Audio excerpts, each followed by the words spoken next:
Hello, Washington County and beyond. This is your Precinct 2 Constable Trey Holloway, and thank you for tuning into this episode where we will discuss the leadership trait of charisma. Now, if you're a student of history, as all leaders should be, you can think of leaders throughout human history who were very charismatic in their leadership style, which was the driving force that allowed them to sway the masses.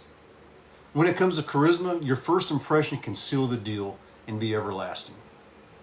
In Greek, the word charisma means gift.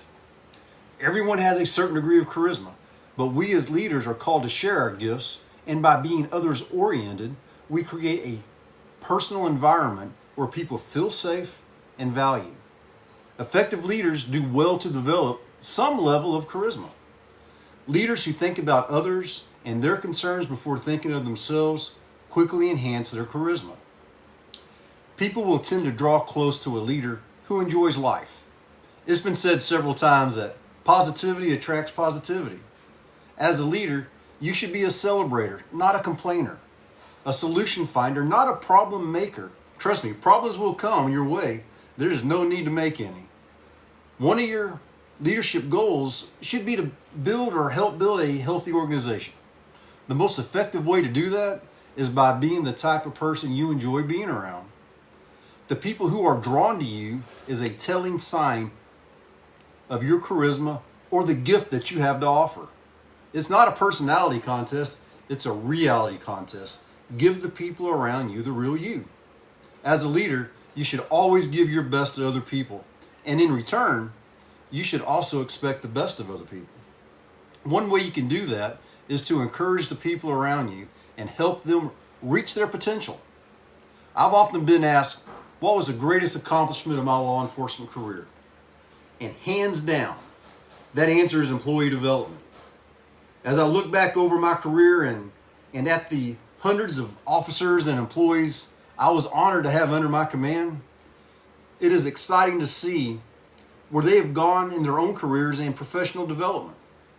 And I am humbled at the thought that the roles I had allowed me to take part in their development process to become the future leaders of the agency.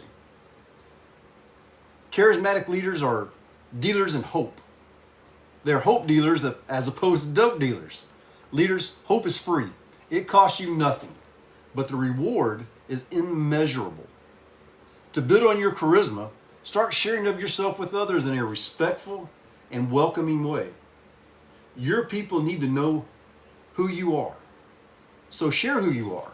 Share where you've been. Share what you've learned. And even share in special occasions to acknowledge life's milestones.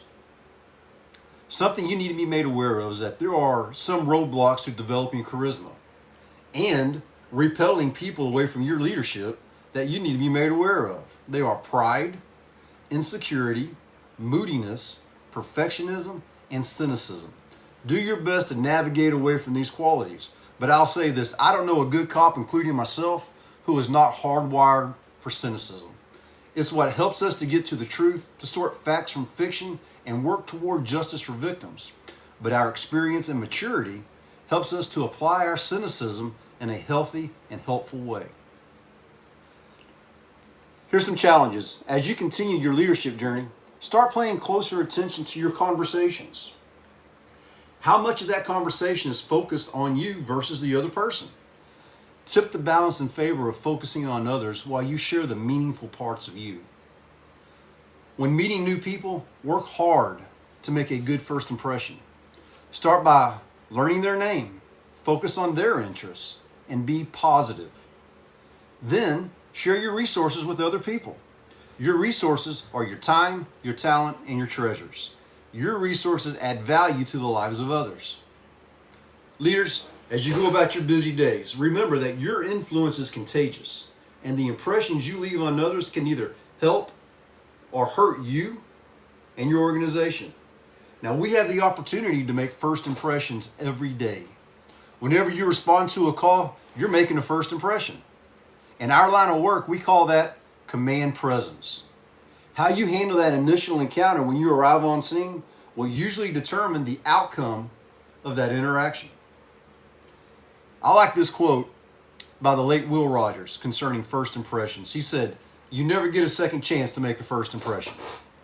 So please subscribe, like, and share this content.